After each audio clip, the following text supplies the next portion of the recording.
Second gear with Pirelli tires, 10.65. That is trash. What's up guys, Christian here, welcome back to the channel. So today we're gonna find out how fast the F10 M5 is. In the previous M5 video, we tuned the car using MHD Stage 2, 93 octane. It's an OTS map that they offer, and the amount of power that this car gained was unbelievable. Oh my God. I mean, the M5 was already super capable, especially this model. It came with a 600 horsepower crank from factory. But once we dialed it in with that tune, it became one hell of a monster. So what I'll be using today is this device to see how fast the car is, primarily from 60 to 130. This is called Dragy. A lot of you guys are probably very familiar with it. It's a GPS based like performance tracker. So essentially you install it on the inside of your car, you download the application on your phone, and you can track a bunch of like performance parameters, whether it's 0 to 60, 60 to 130, 100 to 200 and stuff like that, both in miles per hour and kilometers per hour. And just because I know a lot of you guys will ask, we won't be doing any 0 to 60 in this car. It just doesn't make any sense. The Pirelli tires that I have installed, they're just not the best, and the car's just way too torquey. It makes way too much power to do that. So we'll be doing 60 to 130 for the most part. For context, since I know a lot of you guys are probably gonna be new to the channel, I'll quickly go over the mods that I have installed onto the M5. We have CSF charge coolers here. You know, the purpose behind these is to keep the intake temperatures as low as possible so you can consistently use all the power that's available from this car. You got RK titanium front mounted intakes. While I'm not sure if these, you know, provide a performance boost, they do look really nice, and it's a very nice flex when you go to car shows and cars and coffees and stuff like that. I mean, they do add more airflow, technically speaking. Not sure if you get any kind of gain from it though. So the biggest performance upgrade that I have is this FI exhaust. It's a full system, full catless from the front, straight pipe all the way back. It does have a muffler, but once you have the valves open, it's essentially a straight pipe system. That's where you get most of the gains when you combine that with that MHD tune.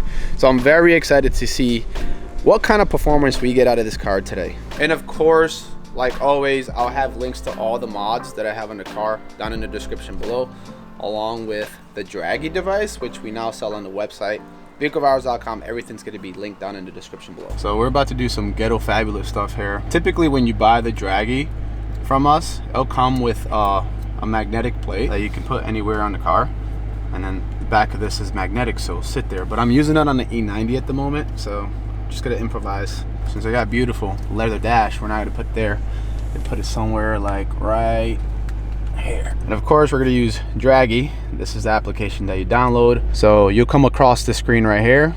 You just hit the connect. Normally it'll start downloading. Oh, there it is. So it's going to download satellite information, because again, this is how you track performance. So you have everything there. I'll show you elevation, the amount of feet that you're traveling, miles per hour. You can always set that to, you know, other countries like kilometers per hour and stuff like that. Tell me the battery life, Bluetooth, elevation, and then you have how the weather is currently, 77 degrees Fahrenheit. So here's the leaderboards. You can filter through makes. So you got BMW, Audi. What are these numbers? 1.46, 2.26, and that is a 0 to 60. Imagine that. So anyways, you got all these users that put their information up here, their performance, and compete against each other. You got 60 to 130. Yeah, of course, 2021 BMW S1000 RR. Very fair. So 3.53 seconds for 60 to 130. Let's compete with a motorcycle. You can go in there, and a lot of the times the user tells you what kind of mods and stuff he has on there. If you go to units, you'll have all these options that the Dragy records. So we're gonna focus on 60 to 130, which is why I have that one checked off. There's a bunch of other ones, even 60 to 0, so you can test your braking performance, 0 to 60, 100 to 200 miles an hour, and then you can use metric if that's, you know, if that's what you go by where you live at. 100 to 200 is normally the most popular option. So we're gonna go back to US, 60 to 130. Once you go to go, that's it. Dragy's ready to start recording your information. You can turn on the camera, which will record, I guess, the proof that you got that time. So we'll probably do that on top of actually filming the video as well, but we'll do that later on. Quarter mile. Oh God, I left the burbles on. No, I didn't want to keep the burbles on. I forgot to take them off. The M5's too classy for burbles. I do want to show you guys Dragy, how it's obviously it's not in the right position, but you can see it starts tracking how fast you're going. 30.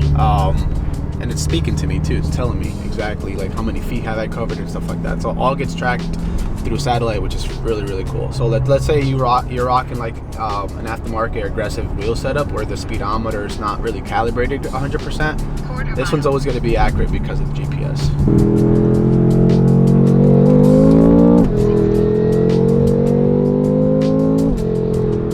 So what I'm gonna go ahead and try to do is we'll do the 60 to 130 starting at 50, so we got a little bit of momentum going into 60.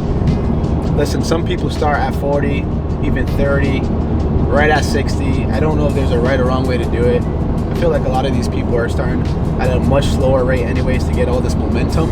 So we'll try out 50 miles an hour. We'll roll into 50 miles an hour, see how that goes, and if anything, we'll try a 40 miles an hour pull and see if there's like any major difference between both. All right, we'll go 50.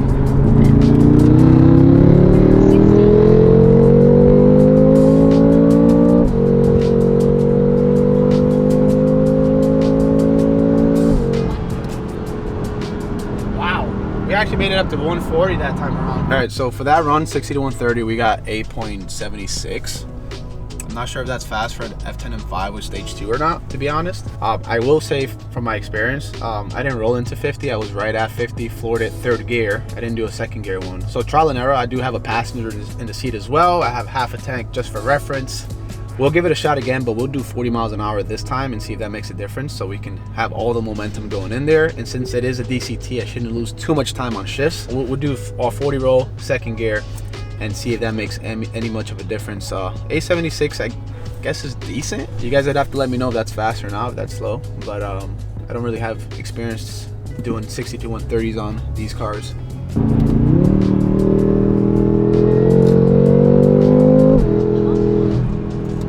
It's definitely fast, but it's one of those cars that when you're going 140, like we did not too long ago, it feels like you're going like 80. It suppresses the fun out of the speed, if that makes any sense.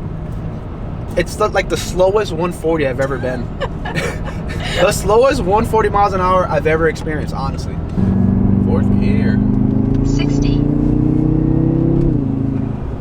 Even in fourth gear, it kind of moves, because that was already 90 miles an hour. You just don't feel it. You don't feel it at all. I feel like we're doing 30. Yeah, it felt like I was not going anywhere. I mean, I'm sitting on like sofas, right? These seats are like sofa comfortable, you know, right? Oh, hold on, you know what I'm gonna do? You know what I'm gonna do? You probably think what I'm thinking. About to massage my ass while I do the next 60 to 130 pull. So imagine that, you in a sofa couch, getting your ass massage, going 60 to 130. I mean, that's living the dream right there. 60. We're not gonna make it. Damn it! Damn it! I don't think I have traction in that second gear. Can you feel it spinning, or is it just me? No, you can feel it. It's definitely you can feel it slipping. Yeah, it's slipping. So first of all, these tires are just absolute poop. And if I drag it out to redline, let it bounce, I'm losing time there. So second gear, I don't think it's going to be the way to go.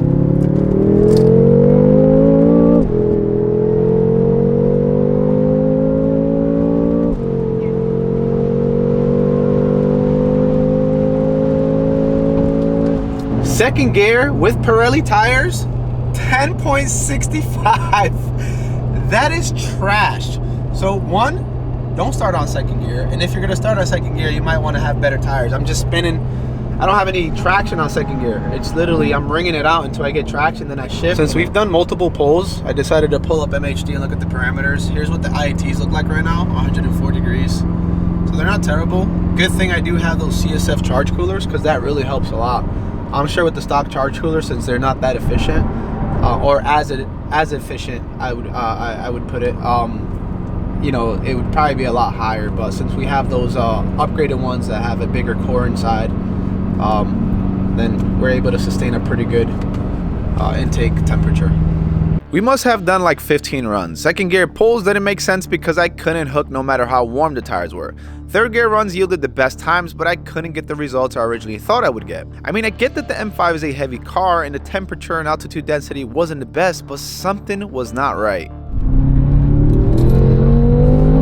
60.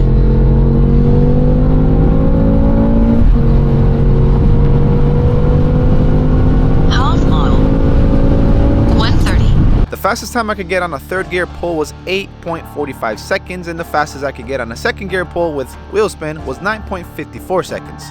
Something was odd. I decided to do some research. We did quickly look at the forums and saw that some guys with stage 2 were getting into the 7s, but they weren't using MHD, they were using boot mod.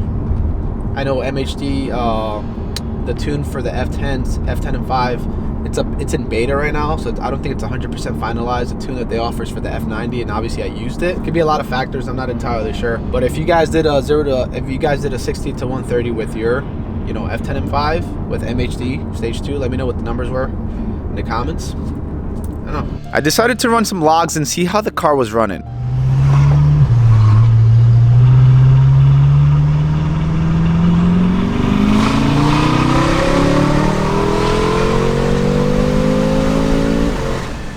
And with the help of my tuner, we noticed a massive throttle closure the minute that I floored the M5. Oddly enough, I was hitting the torque limiter, which resulted in a loss of power for a brief moment. Then it would pick back up. I ran codes to see if I can find out the issue. Noticed a mass airflow fault for too much air. I checked my intakes for an air leak, didn't find anything, and then I swapped out the air mass flow sensors and logged it.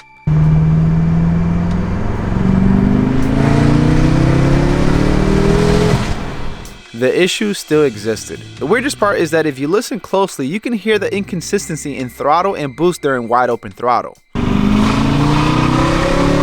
I was stumped, but now knew why my 60 to 130 times were kind of slow. I was sure that if I could fix this mystery issue, I can get into the 7s. I contacted MHD and sent them my logs. They were nice enough to try to help and send me a couple of revisions to log. Unfortunately, the car still ran choppy. If anything, it got slower. At this point, I tried removing the titanium intakes and putting the stock ones back and went on another run. Nothing. Same results. I then flashed the tune back to stock, went on a run, and the power delivery was much smoother with no torque limiter issues. I'm just gonna say this for the video's purposes, so I know which video it is. Yeah. Stage 0. Yep.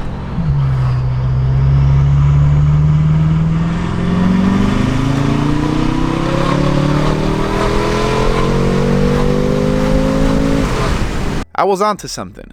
Could it be tune related? Specifically the MHD Stage 2 tune for the F10 M5? I decided to do one last thing. So pretty much there's one more possible fix, and if this doesn't work, I really don't know what's wrong. But I have a good feeling that this is actually gonna work, so we'll see. Got a DCAN cable plugged into the laptop, and yes, we're gonna try out Boot Mod 3 and see how that works. All right, we're finishing up. It just got finished with the DME number 2. I don't have experience with boot mod, guys, but be patient with me. I'll definitely make a full video on boot mod 3 for the F chassis. So don't feel like you're just getting a quick version of this on this video. This is just enough to find out what the issue is and see if it performs all right. All right, so we got the car tuned by boot mod, stage 2, 93 octane. Kind of nervous inside because I want this to fix the issue, but I'm also like in suspense as far as what it feels like. Because my guess is, at least from others that I've talked to, this tune is not that saucy, but maybe there's a reason behind that. It flattens out the torque, makes most of the power up, up top. So we'll see. We'll do a quick log here. We won't do a Dragy now. Just want to make sure everything's okay with the tune itself.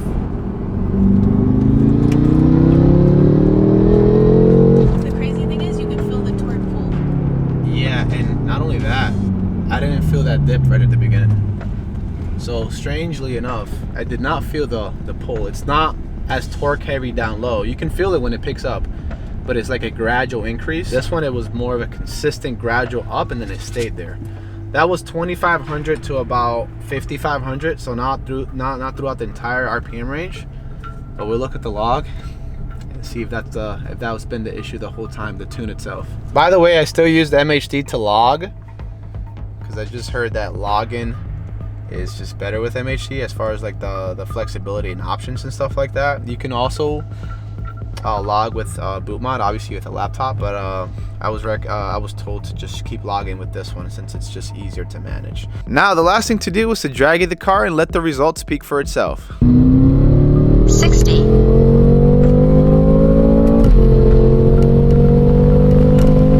quarter mile, 130.